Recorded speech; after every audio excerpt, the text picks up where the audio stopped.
Hi, I'm Greg Rasmussen, Superintendent of Schools in Andover, Kansas.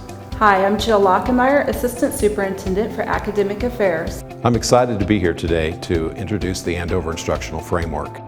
As we prepare our students for success in society, it is really important that we transform the way we teach and learn in our classrooms. And that's really what the Andover Instructional Framework is all about.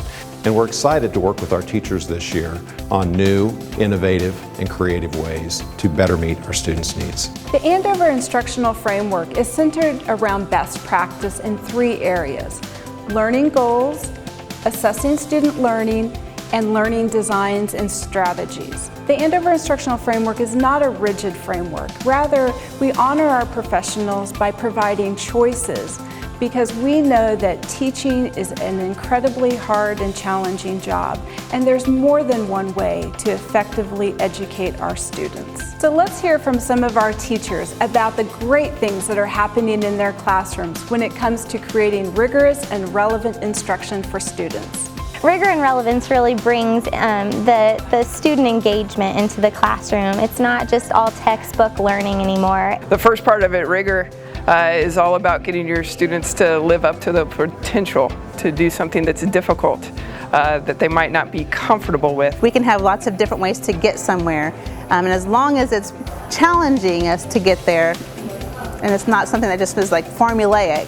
So the first part of this has been about intentionally planning to get them to that higher level. The first component of the Andover Instructional Framework is learning goals. Learning goals is simply, what do we want students to be able to know and to do?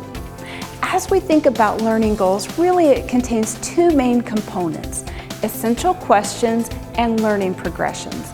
Essential questions are the big ideas that we want students to learn, and how do we make that learning relevant to their life today and their future?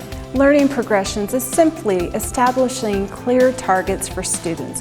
What is that path to learning from a beginning point to where we want them to be? And how might we guide them through that process? Relevance is important in the classroom today because we want kids to have a reason for why they're wanting to learn something. To be able to communicate, to be able to come to an understanding, to be able to accomplish a task, that's relevant. Getting them college ready is relevant stuff. Like just busy work and worksheets doesn't make them college ready, but getting them actually using applications and tools that they will use in college is relevant, and that translates onto the workforce. The relevance helps them to want to learn more, whereas before we just kind of stop with a topic. Now we go farther, and the kids want to know more, and it makes learning fun. It's been really refreshing to see kids excited to share and excited to tell us about what they've learned in new and interesting ways. I have to allow my students to be their own learners. The second component of the Andover Instructional Framework is assessing student learning. It is simply asking ourselves the question, how will we know if students are learning what we're teaching? We know as educators there are multiple ways to assess student learning. We have formative assessment and summative assessment. This next year, we will learn and explore some of these options together. If I'm going to assess a student on their knowledge, they have to understand how I'm going to assess that. So in the past, where I've just simply given them a rubric and I say, this is how I'm going to assess you, now that becomes a collaboration. I think that this isn't just the next thing. I think we've been doing a lot of this all along. If it's just a basic multiple choice test question, they could Google it, but that's not the world that they're going to work in. They're going to work in a world where they have to solve problems. So if we're not teaching them about solving problems or teaching them about how to apply information, then we're doing them a disservice. Once we identify what we want students to learn and how we're going to know if they're learning that, then we can be intentional about designing lessons that are rigorous and relevant.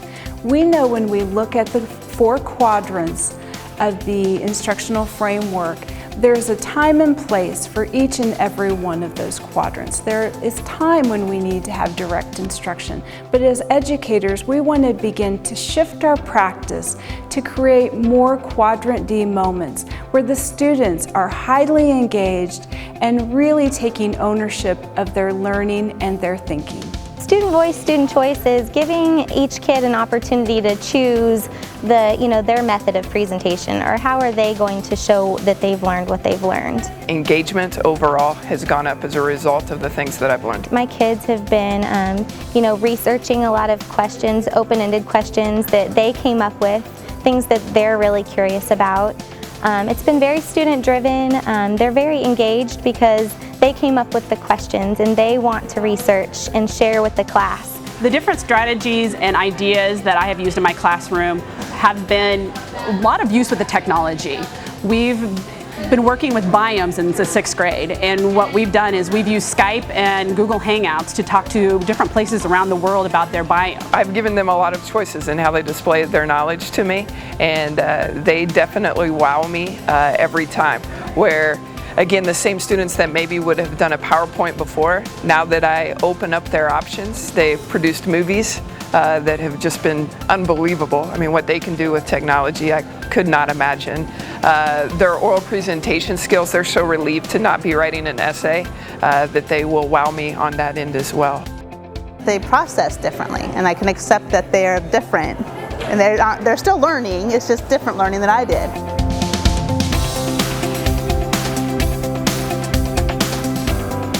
We are Andover, and we're building on a foundation of excellence. The Andover Instructional Framework is just one of the many wonderful things going on in our district. Let's hear from some of our teachers about how they feel about teaching and working in Andover. Teachers in Andover get a lot of voice.